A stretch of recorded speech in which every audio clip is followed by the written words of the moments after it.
ጤና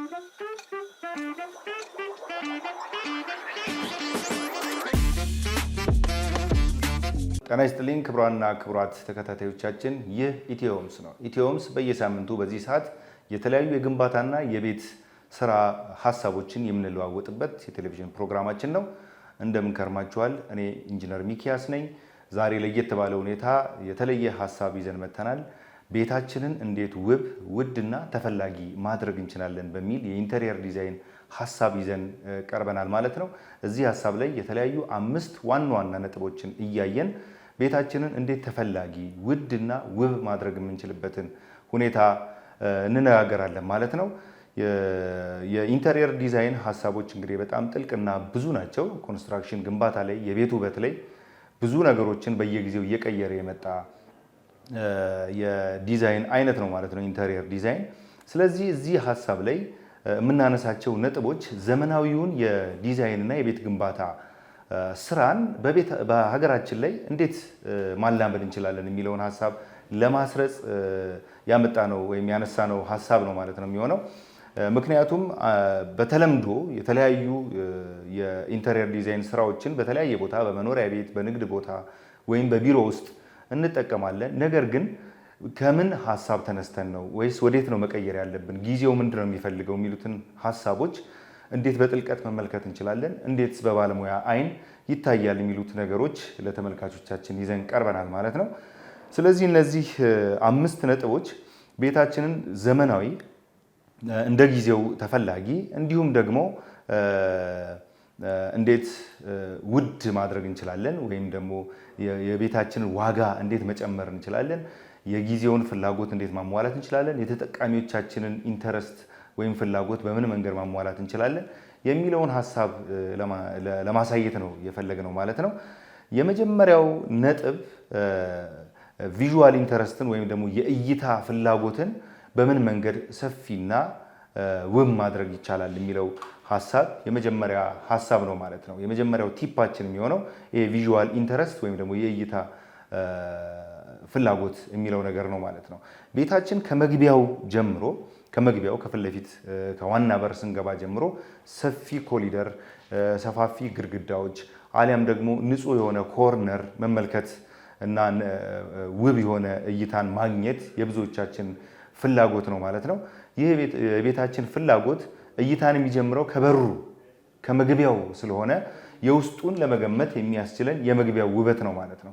ይህ የመግቢያው ውበት በተለመደው መንገድ ፈካ ያሉ ከለሮችን መጠቀም አሊያም ደግሞ ግድግዳዎቻችንን ከተለያዩ ነገሮች ነፃ ማድረግ፣ ለምሳሌ የኤሌክትሪክ መስመሮች አሊያም ብሬከር የመሳሰሉ ነገሮችን በማስወገድ ክሊን የሆነ ሰርፌስ በመፍጠር ሰፊ የመተላለፊያ ወይም የመግቢያ መንገድን ማሳየት የተለመደ ጥሩ ቢሆንም የተለመደ አካሄድ ነው ማለት ነው። ነገር ግን አሁን ላይ ጊዜውን የዋጀ ወይም ደግሞ ውበቱ ሰፊ የሆነ ዘመናዊ የሆነ እይታ ለመፍጠር ከእንደነዚህ አይነት የፈካ ያለ ከለር ብቻ ከመጠቀም የመግቢያ ወይም የሰፊ የኮሪደር መንገድን ለመፍጠር ከመግቢያ በራችን ጀምሮ ያለውን ሁኔታ ማለት ነው አሁን ላይ እየተለመደ ያለው ዘመናዊ በተለያየ ሀገራት ስፔሻሊ በአደጉት ወይ በበለጸጉት ሀገራት ላይ ያለው የኢንተሪየር ዲዛይን ሁኔታ በጣም በከፍተኛ ሁኔታ እየሰፋ ወይም እያደገ ነው ሄደው የእንጨት ቬነር እይታዎችን በእነዚህ የመግቢያ ግድግዳዎች ላይ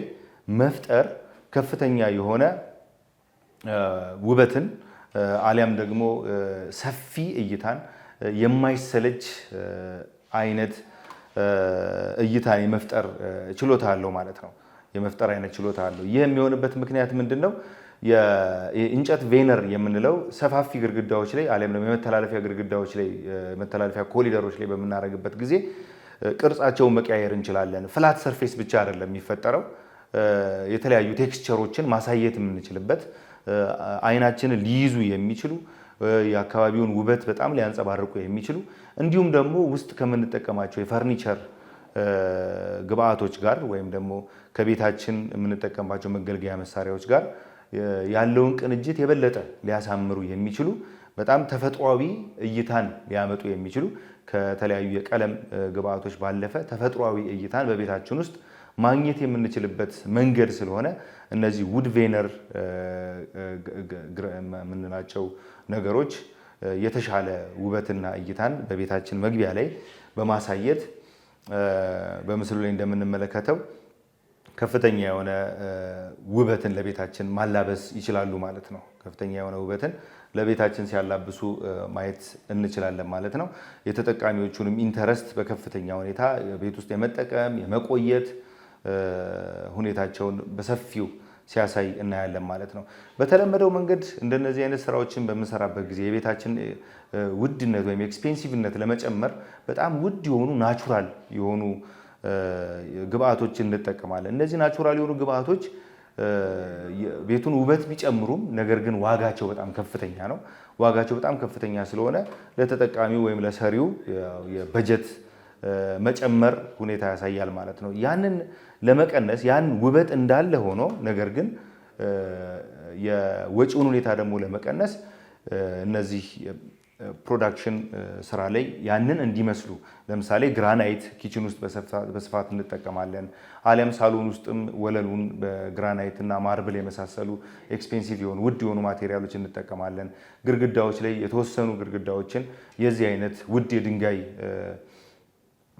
ዲዛይኖችን ልንጠቀም እንችላለን። ነገር ግን እነዚህን በማስመሰል በጊዜው በአሁን ሰዓት ላይ እነዚህን የሚመስሉ ዋጋቸው ግን በጣም ዝቅ ያለ እነዚህ ፕሪ ፕሮዳክሽን የምንላቸው ወርክሾፕ ውስጥ ተመርተው የሚመጡ የዛን አይነት ቴክስቸር እና ከለር ያላቸው ነገር ግን በትክክል ያን ናቹራል ማቴሪያል ያልሆኑ ውጤቶች ስላሉ እነሱን ተጠቅመን ይህንን ቤት የማስዋብ ወይም የማሳመር ስራን ልንጠቀምበት እንችላለን ማለት ነው። በተለይ የኪችን አካባቢና የሳሎናችንን አካባቢ በእንደነዚህ አይነት የተዋቡ ነገር ግን ዝቅ ያለ ዋጋ ያላቸው ከናቹራል ማቴሪያሎቹ ጋር ተመጣጣኝ የሆነ ውበት ያላቸው ነገር ግን ከተፈጥሯዊ ግብአቶቹ ወይም ማቴሪያሎቹ ባነሰ ዋጋ ሊገኙ የሚችሉ የፋብሪካ ውጤቶችን መጠቀም እንችላለን ማለት ነው። ኪችናችን ሰፊ ሆኖ እንዲታይ ግሬስ ኖሮት እንዲታይ ኦፕን ኪችኖችን በሳሎን አካባቢ የምንጠቀም ከሆነ በተለይ የኪችን ቶፖችን ብቻ በናቹራል ማቴሪያል ከነዛ ጋር ሊሄድ በሚችል ማቴሪያል ተጠቅመን ሌሎቹን ዙሪያውን ብዙ እቃ የሚይዝ ነገር ግን አይንን የማይረብሽ ውበት ያለው የኪችን ስርዓትን መዘርጋት እንችላለን ማለት ነው። እነዚህን ነገሮች የምናደርግበት በተለይ የእንጨት ቬነር እይታንና እንደነዚህ አይነት ናቹራል የድንጋይ ቴክስቸሮችን የምንፈጥርበት መንገድ የቤታችንን ውበትና ውድነት በከፍተኛ ሁኔታ ሊጨምሩ ከሚችሉ የግብአት ወይም የኢንተሪየር ዲዛይን ስታይሎች ውስጥ ወይም ሂደቶች ውስጥ አንዱ ነው ማለት ነው። ሁለተኛው ቲፓችን የሚሆነው ሚረርን መጠቀም ነው። ሚረር ወይም ደግሞ መስታወትን በቤታችን ውስጥ መጠቀም ነው። መስታወትን ብዙ ጊዜ የምንጠቀመው እኛ በተለምዶ ምናልባት መልበሻ ክፍል ውስጥ አሊያ መታጠቢያ ቤት የመሳሰሉት ቦታዎች ላይ መስታወትን እንጠቀማለን። መስታወት ግን በመጠኑና በአቀማመጡ የተመረጠ ቦታ ላይ ካደረግነው በተመረጠ ሳይዝ ካደረግነው የቤታችንን ውበት እና ውድነት ሊጨምሩ ከሚችሉ ግብአቶች ውስጥ አንዱ ነው። ግን በዘፈቀደ አይደለም መስታወትን የምንጠቀመው። መስታወት ለምሳሌ በስፋትና ከመጠን በላይ ከተጠቀምነው ቤታችንን በጣም አስፈሪ ሊያደርገውም ይችላል። በጣም የተዘበራረቀ እይታ ሊፈጥርብን ይችላል። ሊረብሽም የሚችል እይታ አለ ማለት ነው። ነገር ግን ዲዛይናችን ውስጥ በማስገባት ምን ማድረግ እንችላለን? ስፋቱን ወይም መጠኑን፣ የሚቀመጥበትን ቦታ፣ መስታወቱ ያለበት አካባቢ ያሉ ፈርኒቸሮችን አብረው መሄድ ይችላሉ ወይስ አይችሉም የሚለውን መንገድ በመምረጥ የቤታችንን ስፋት በጣም አጉልቶ ሊያሳይ ይችላል። ጠባብ የሆኑ ክፍሎችን እንኳን ሰፊ እይታ እንዲኖራቸው ማድረግ ይችላል። ቤት ውስጥ ለሚንቀሳቀሱ ሰዎች የተለያየ እይታን አጠገቡ ያለውን ፈርኒቸር የተለየ ግሬስ ወይም ውበት እንዲሰጠው ሊያደርግ የሚችል ነው መስታወት ማለት ነው። ግን ምን ይፈልጋል?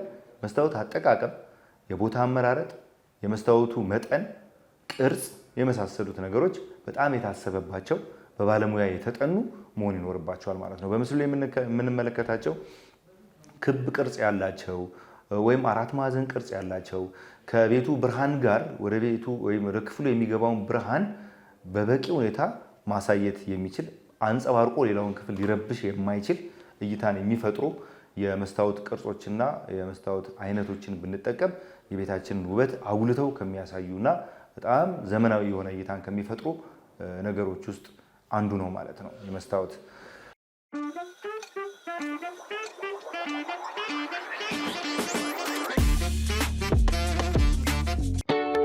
አቤት የመንገዱ ወዘና!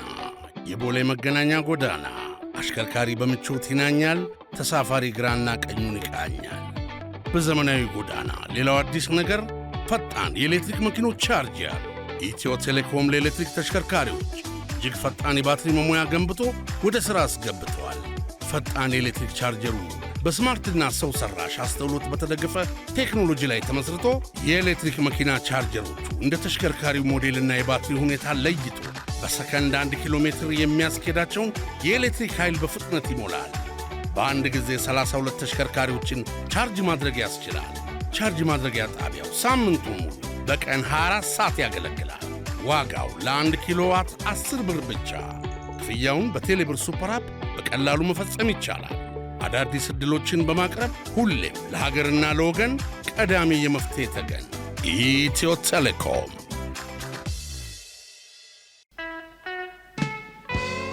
ከግርግር ከትርምስ ከውከት ቱማታ የራቀ ፍጹም ማራኪ ቦታ ያለ ከፍታው ላይ ጋራ ላይ ሰላም ከሰፈነበት ንጹህ አየር ከሚነፍስበት ጋራ ላይ ሆቴል ሲመጡ ማራኪ መስተንግዶ ሁሉ ሙሉ በሆነባቸው ቢፈልጉ በተናጠል በጥንድ አሊያም በቤተሰብ አረፍ የሚሉባቸው ምቹና ሰላማዊ የመኝታ ክፍሎቹ የላውንደሪና የአዳራሽ አገልግሎቱ ጣት የሚያስቆረጥም ምግብና መጠጡ እረ ምኑ ቅጡ ለእርሶ ለደንበኛው ለንጉሱ ንግሥቲቱ ጠብር ግፍ ባይ ጋራ ላይ ቴራሱ ላይ ሆነው የእንጦጦን ነፋሻና ንጹህ አየር እየማጉ በአረንጓዴው ደን እየተማረኩ ድፍን አዲስ አበባን እየቃኙ በዚሁ በቴራሱ ላይ የላውንጅ የሳውናና ስቲም አገልግሎት ዘና ይበሉ። ጋራ ላይ ሆቴል አዲሱ ገበያ ጎጃም በር መውጫ አጅፕ ኦይል ፊት ለፊት ያገኙናል። ቢያሻው በ0989 050607 ወይም በ0930 098783 ይደውለው። ጋራ ላይ ይበሉ። ከገቡበት ወዲያ እረ ባልወጣሁ የሚያስብል ጋራ ላይ ሆቴል።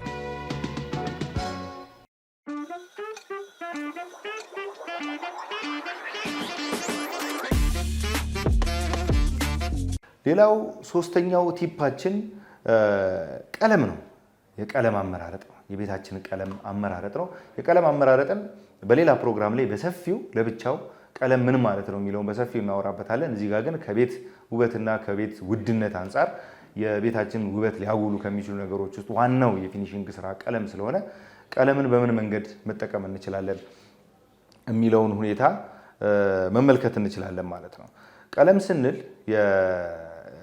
ብዙ አይነት ቀለሞች በቤት ውስጥ እንጠቀማለን። የተለመዱ እኛ ሀገር በተለይ ተደጋጋሚ የሆኑ በመኖሪያ ቤትም በቢሮም ወይም በንግድ ቦታም በመዝናኛ ቦታዎችም ላይ የምንመለከታቸው የቀለም አይነቶች አሉ።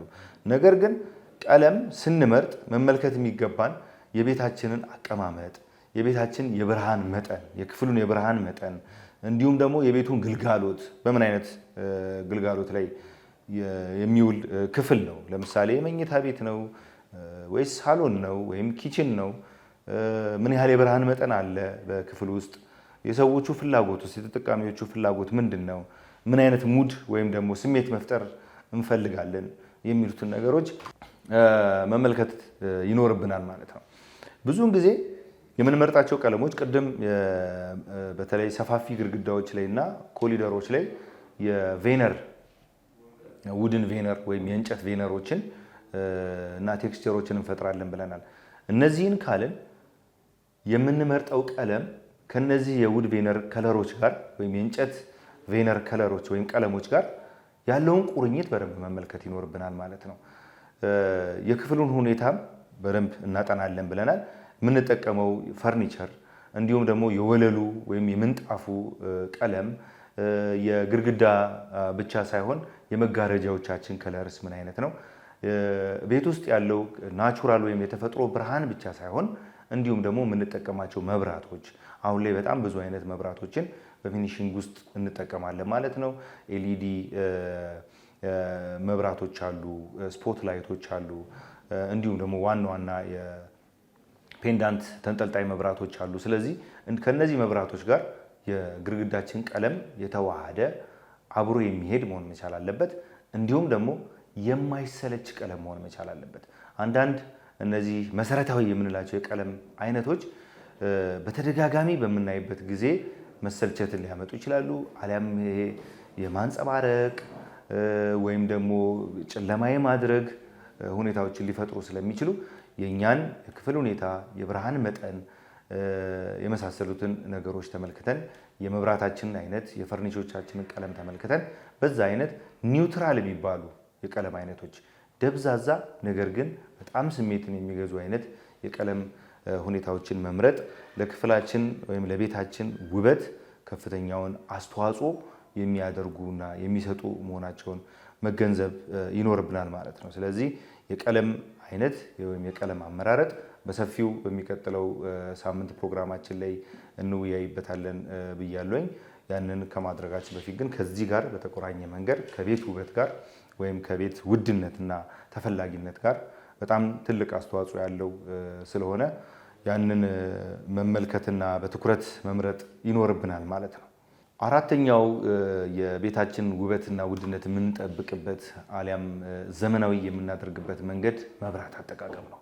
የመብራት አጠቃቀማችን ነው። ቀለምን ስናነሳ ቅድም ስለ መብራት ከቀለም ጋር ያለውን ቁርኝት ተመልክተናል። አሁን ላይ መብራት በጣም ብዙ አይነት አማራጮች አሉት። በገበያው ላይ በጣም ብዙ አይነት ለመኖሪያ ቤትም ይሁን ለንግድ ቤት ወይም ለመዝናኛ ቦታዎች መብራት በጣም ከፍተኛ አማራጮች ያለበት ጊዜ ነው። በተለይ እነዚህ ኤልኢዲ መብራቶች በተለያየ ዳይሬክሽን የተመጠነ ከለርና የተመጠነ የብርሃን አይነት ሊሰጡን የሚችሉ በጣም ዘመናዊ የሆኑ የመብራት አማራጮች አሉ ማለት ነው። ስለዚህ እንደተለመደው ዝም ብለን አንድ ትልቅ መብራት ብቻ መሀል ላይ ያስቀምጠን የምንተውበት ጊዜ አይደለም።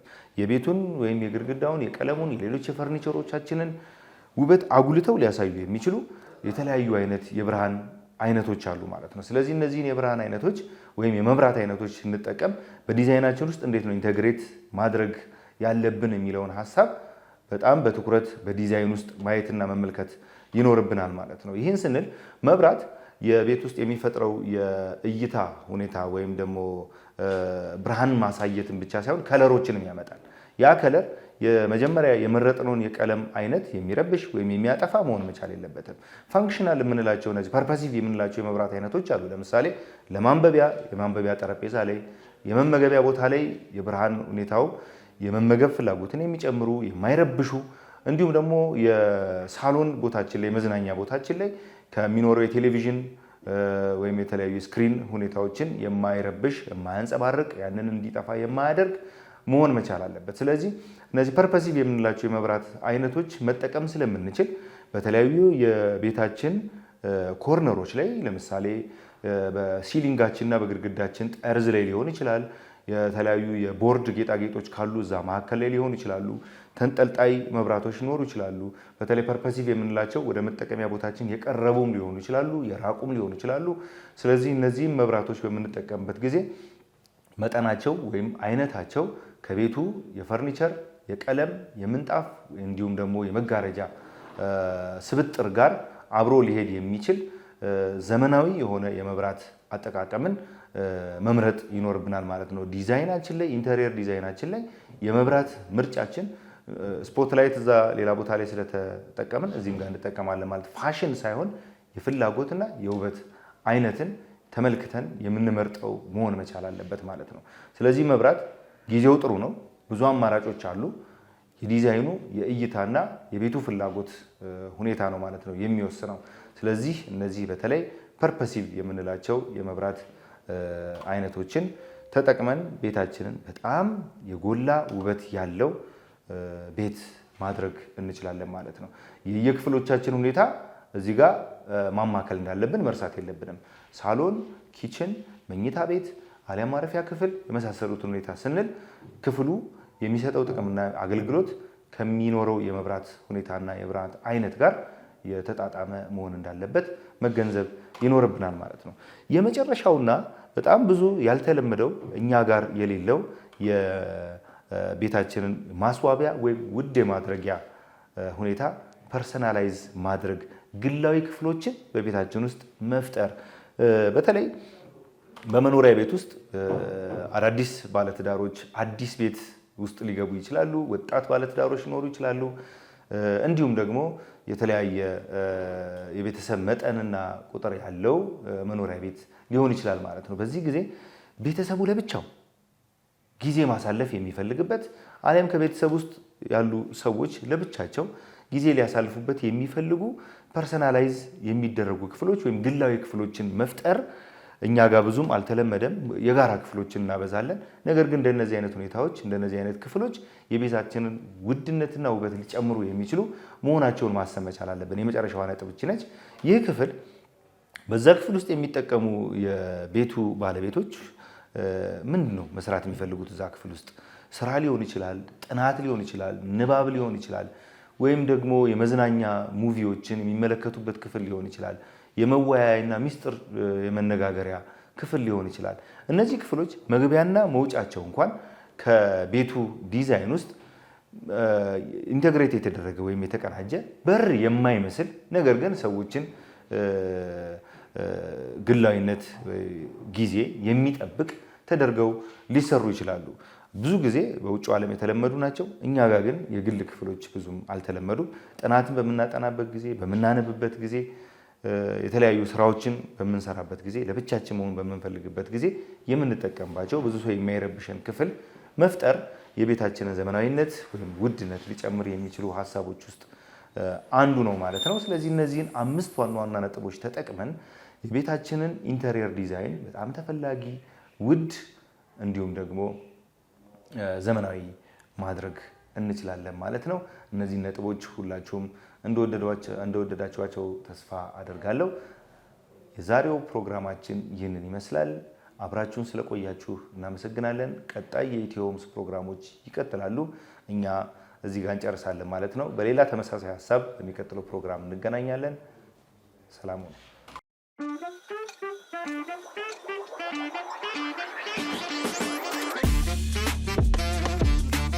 ሰላም ጤና ይስጥልን። የኢትዮ ሆምስ ተከታታይ ቤተሰቦቻችን እንደምን ሰንብታችኋል? በኢትዮ ሆምስ የተከታታይ የቴሌቪዥን ፕሮግራማችን ላይ በቤት ዙሪያና ከይዞታ ጋር በተገናኙ የሚነሱ የሕግ ጉዳይ ጥያቄዎችን፣ የተለያዩ ሀሳቦችን የምንወያይበት ክፍለ ጊዜ ላይ ደርሰናል።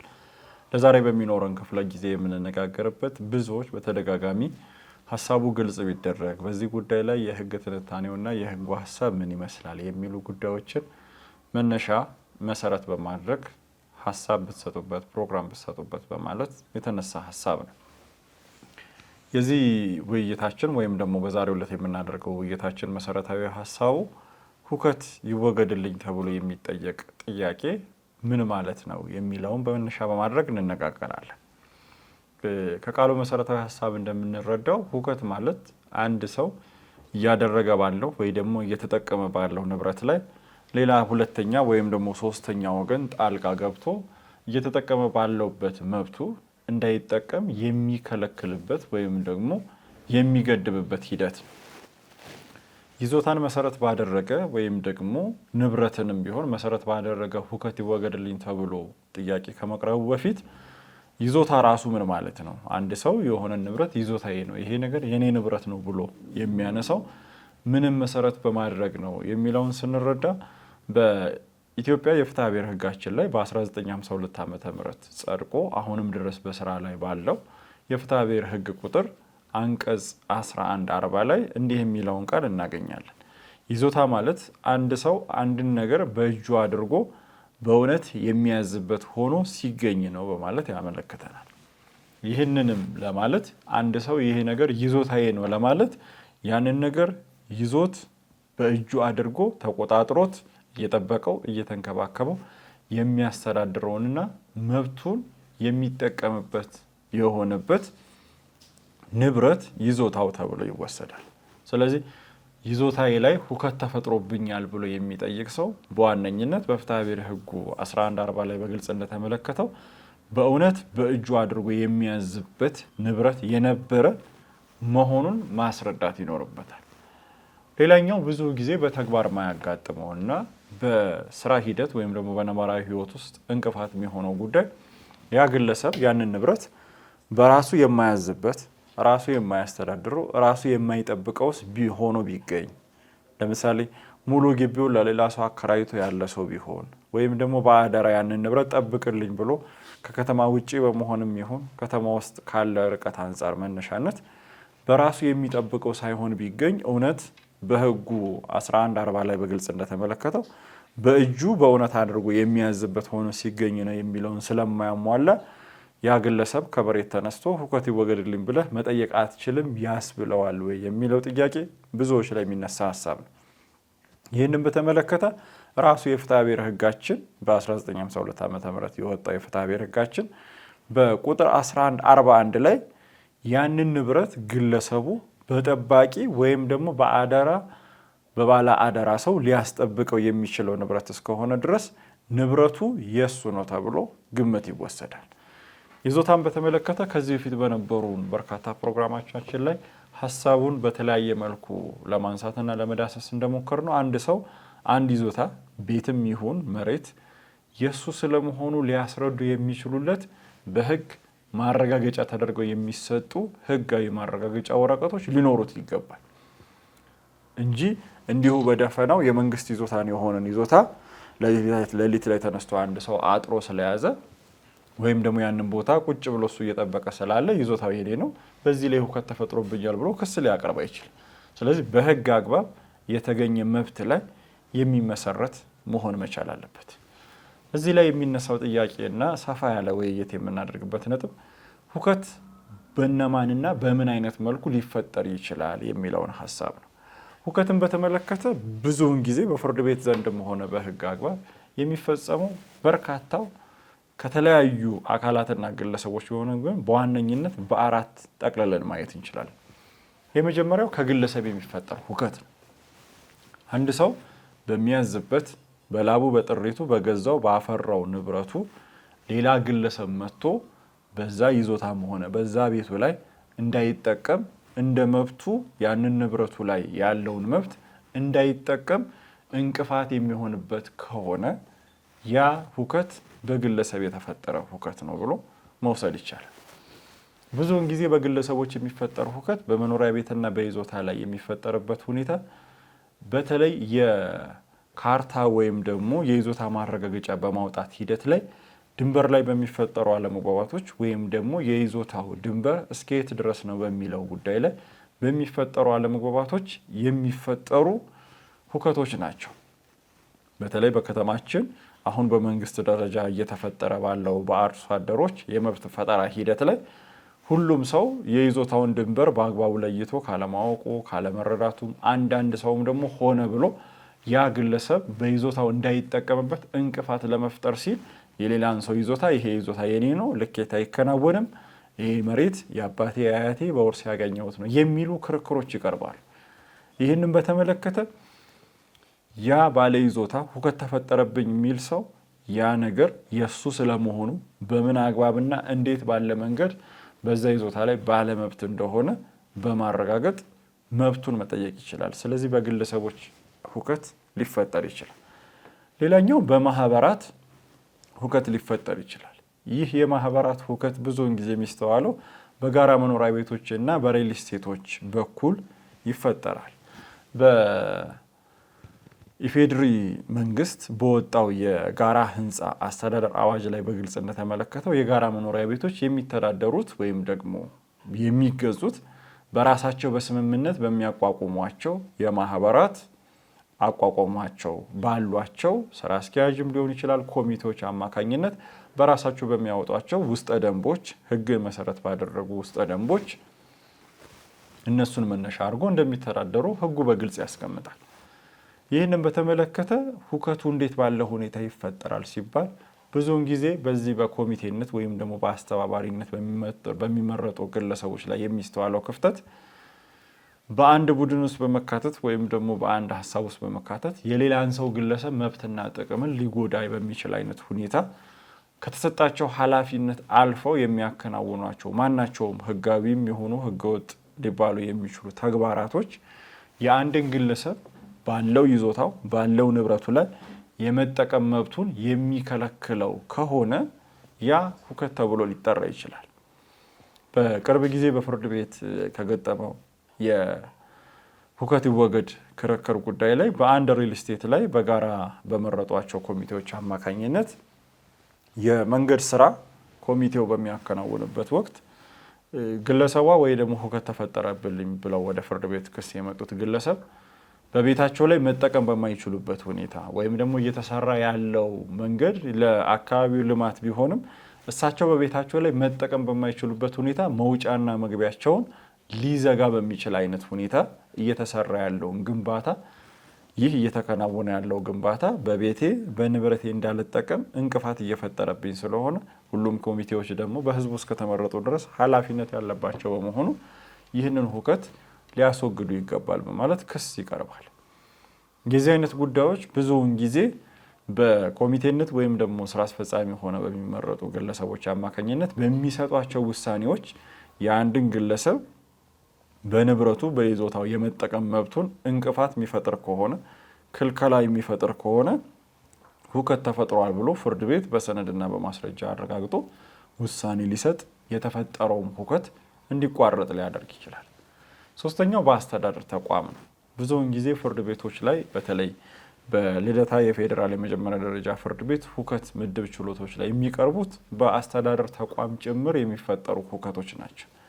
በአስተዳደር ጭምር የሚፈጠሩ ሁከቶችን በተመለከተ ግለሰቡ በያዘውና ባለመብት በሆነበት ይዞታ ላይ የወረዳም ይሁን የክፍለ ከተማ እንዲሁም በከተማ ደረጃ ያሉ የመንግስት ተቋማት በመብቱ እንዳይጠቀምበት እንቅፋት እየፈጠሩበት ካለ ያ በአስተዳደር ተቋም እየተፈጸመ ያለ ሁከት ተደርጎ ይቆጠራል።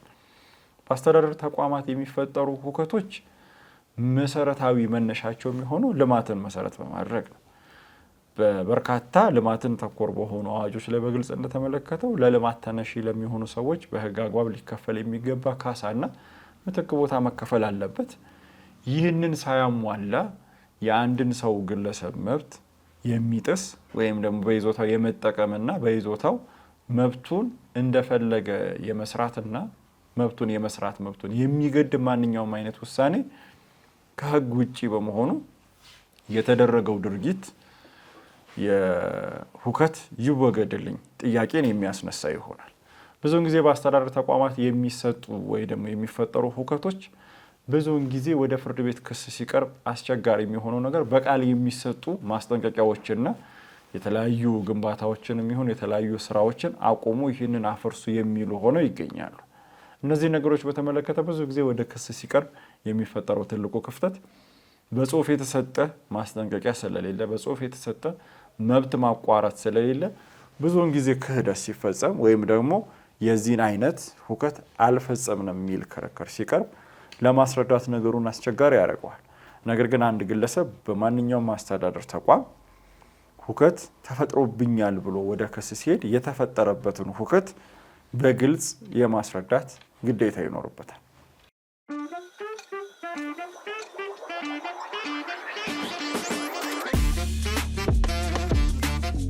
ከሁከት ይወገድልኝ ክስ ጋር ተያይዞ ፍርድ ቤቶች የሚመረምሩት መሰረታዊ ነጥብ በእውነት ይህ ከሳሽ የሆነው ግለሰብ ተከሳሽ ብሎ በጠቀሰው ግለሰብም ይሁን የመንግስት ተቋም ወይም ደግሞ ማህበርም ሊሆን ይችላል የተፈጠረበት ሁከት አለ ወይስ የለም የሚለውን ፍርድ ቤት ይመረምራል። ሁከትን ቅድም በመግቢያችን ላይ እንዳነሳ ነው እየተጠቀማችሁበት ባለበት ንብረት ላይ እንዳትጠቀሙ እየተፈጠረ ያለ እንቅፋት መኖሩን ማስረዳት የግድ ያስፈልጋል። በምሳሌ ግልጽ ለማድረግ ያክል አንድ ግለሰብ በሚኖርበት ወይም ደግሞ እሱ ግቢ አድርጎ በሚኖርበት ቦታ ላይ በዋናው በቤቱ ወይ ደግሞ በግቢው መውጫ በር ላይ የቆሻሻ መድፊያ ወይ ደግሞ የቆሻሻ ማጠራቀሚያ ይሆናል በሚል ግንባታ ቢከናወንና መውጫና መግቢያው ሙሉ ለሙሉ ቢከናወንበት ይሄ ድርጊቱ ብቻውን የሁከት ተግባር ነው። በመብቱ እንዳይጠቀም በዛ ቤት እንዳይወጣ እንዳይገባ መብቱን የሚከለክልበት። ስለዚህ አንድ ግለሰብ ሁከት ተፈጥሮብኛል ብሎ ክስ ሲመሰርት ከጎረቤቱ ጋር እላፊ ስለተነጋገረ ወይም ደግሞ ጎረቤቱን እንደው በፍርድ ቤት አመላልሷለሁ ብሎ በማሰብ መሆን መቻል የለበት። ሁከት ተፈጥሯል ወይስ አልተፈጠረም የሚለው ሲጣራ የተፈጠረው ሁከት ምንድን ነው? ተከሳሽ ወይም ደግሞ ተከሳሾች ምን አድርገው በያስከው ይዞታ ባለህ ቤት በምትከራየውበት ቤትም ይሁን ግቢ ላይ መብትህን እንዳትጠቀም ምን አድርገው ከልክለውሃል የሚለውን ፍርድ ቤት ስለሚመረምር ይህ የተፈጠረውን ሁከት የማስረዳት ግዴታ ይኖርበታል። እነዚህን ጠቅላላ ነጥቦች ካነሳን ቀጣዩ ሐሳብ የሚሆነው ሁከት እንዲወገድ የሚቀርበው ጥያቄ በምን ያህል ጊዜ ውስጥ መቅረብ መቻል አለበት? በህግ አንድ መሰረታዊ ሐሳብ አለ። የትኛውም የህግ መብቶች በልዩ ሁኔታ እስካልተለዩ ድረስ መብትን ለመጠየቅ የጊዜ ገደብ አለው፣ ወይም ደግሞ በህግ ቋንቋ ይርጋ ብለን የምንጠራው። ስለዚህ አንድ ሰው በይዞታዬ ላይ ሁከት ተፈጥሮብኛል፣ በይዞታዬ ላይ ይህንን ነገር እንዳልጠቀም ይህ ድርጊት ተከናውኖብኛል ብሎ ለመጠየቅ የጊዜ ገደቡ ምን ያህል ነው የሚለውን በተመለከተ እናነሳለን። ይህንን በተመለከተ የፍትሐ ብሔር ህግ ቁጥር 1149 ንዑስ 2 ላይ በግልጽ እንደተመለከተው በመብቱ የመጠቀሙ ነገር ከተቋረጠበት ወይም ደግሞ ያ ሁከት ከተፈጠረበት ጊዜ አንስቶ በ2 ዓመት ውስጥ ሁከት ይወገድልኝ ብሎ አንድ ግለሰብ እስካልጠየቀ ድረስ ያንን ነገር የመጠየቅ መብቱ ይቀርበታል በማለት ያስቀምጣል። ይህም ማለት የተፈጠረውን ሁከት ተቀብሎታል፣ እንደ ሁከት አልቆጠረውም ብሎ ነው ህጉ እውቅና የሚሰጠው። ስለዚህ በፍትሐ ብሔር ህጋችን ቁጥር 1149 ንዑስ 2 ላይ በግልጽ እንደተመለከተው ሁከት እንዲወገድ ተብሎ የሚቀርብ ክስ ወይም ደግሞ ጥያቄ በ2 ዓመት የጊዜ ገደብ ውስጥ የሚገደብ ይሆናል ማለት ነው። እዚህ ጋር ብዙ ግለሰቦች የሚያነሷቸው አንዳንድ ከሁከት ጋር የተያያዙ ጥያቄዎችን እናንሳ። የመጀመሪያው ጥያቄ ሁከት አንድ ጊዜ ብቻ የሚፈጠር ካልሆነ እየተደጋገመ ሊጠየቅ የሚችል ነው ወይስ አይደለም ነው። ለምሳሌ መተላለፊያ መዝጋትን በተመለከተ በመተላለፊያ እንዳልጠቀምበት ተደርጊያለሁ ብሎ የሚጠይቅ ወገን በፍርድ ቤት ተከራክሮ መተላለፊያውን እንዲጠቀም ያም ግለሰብ የፈጠረውን ሁከት እንዲያቋርጥ ተደርጎ እያለ እና ይህም ተፈጽሞለት እያለ ያ ግለሰብ ከሌላ ዓመት በኋላ ተመልሶ ያንኑ ድርጊት ያ ተከሳሽ የሆነ ግለሰብ ሲያከናውን ቢገኝ መልሶ የመክሰስ መብትን ለከሳሽ ወይም ደግሞ ለባለ ይዞታ ይሰጠዋል ወይ? ሁከት ደግሞ ደጋግሞ በተፈጠረ ቁጥር ሊጠየቅ የሚችል መብት እንጂ አንድ ጊዜ ብቻ ጠይቃል፣ ከዚህ በፊት ውሳኔ ተሰጥቶበታል፣ ስለዚህ ድጋሚ ሊጠየቅ አትችልም የሚያስብል የህግ ሐሳብ አይደለም። ስለዚህ አንድ ግለሰብ ሁከት ተፈጥሮብኛል ብሎ አሁን ላይ ክስ አቅርቦ ፍርድ ቤቱን ማከራክሮ አዎ የተፈጠረው ሁከት አለ፣ ተከሳሽም ወይም ተከሳሾችም የፈጠሩትን ሁከት ሊያስወግዱ ይገባል በማለት ፍርድ ቤቱ ውሳኔ ሰጥቶ ካስፈጸመ በኋላ ድጋሚ በተመሳሳይ ሁኔታ ሁከቱ ቢፈጸም ወይም ደግሞ የተመሳሳይ የሆነ የሁከት ድርጊት ቢፈጸም መልሶ ከመክሰስ የሚከለክል አይደለም። ሌላኛው ቅድም ካነሳነው ከግንባታ ፈቃድ ጋር በተያያዘ ሁከት ይወገድልኝ ብሎ አንድ ግለሰብ ክስ ሲያቀርብ ብዙውን ጊዜ በመንግስት አስተዳደር አካላት ላይ አልፎ አልፎ የሚያጋጥም ክፍተት አለ። እሱ ምንድነው? በፍርድ ቤት ክርክር የግንባታ ፈቃድ ተቋሙ እየፈጠረ ያለው ሁከት ተገቢነት የሌለው ስለሆነ ሁከቱን ያቋርጥ በማለት ፍርድ ቤት ውሳኔ ከሰጠ በኋላ የተሰጠን ግንባታ ፈቃድ የማምከን የመሰረዝ ተግባሮች ይስተዋላሉ። ይህንን በተመለከተ የፌዴራል ሰበር ሰሚ ችሎት በተለያዩ መዝገቦች ላይ ውሳኔ እንደሰጠው የመንግስት ተቋሙ በፍርድ ቤት ክርክር ከተረታ በኋላ በፍርድ ቤት ክርክር የተረታውን በራሱ በእጅ አዙር በአስተዳደር ተቋም ውስጥ ተመልሶ መጥቶ የሰጠውን ካርታ የሚያመክንበት የሰጠውን ግንባታ ፈቃድ የሚነጥቅበት አግባብ ህገ ወጥ ስለሆነ ድጋሜ የሁከት ተግባር ተደርጎ የሚወሰድ በመሆኑ ይህንን በተመለከተ ያደረገው ተግባር ድጋሜ ክስ ቀርቦበት የፍርድ ቤት ውሳኔ ሊያርፍበት የሚችል ነው ማለት ነው። እንግዲህ ተመልካቾቻችን በዛሬው በነበረን ፕሮግራም ሁከት ይወገድልኝ ማለት ምን ማለት ነው የሚለውን አንስተን በሰፊው ለመወያየት ሞክረናል። በዚህ ርዕሰ ጉዳይም ሆነ በሌሎች ህግ ተኮር በሆኑ ጉዳዮች ላይ ጥያቄዎች፣ አስተያየቶች ካሏችሁ በስክሪኑ ላይ በምትመለከቱት ስልክ ቁጥር እንዲሁም በኢትዮ ሆምስ የተለያዩ ማህበራዊ ሚዲያዎች ጥያቄዎቻችሁን፣ አስተያየቶቻችሁን ልትልኩልን ትችላላችሁ። ለዛሬ የነበረን ፕሮግራም ይህንን ይመስላል። እስከ ቀጣይ ሳምንት ድረስ ቸር ሰንብቱ።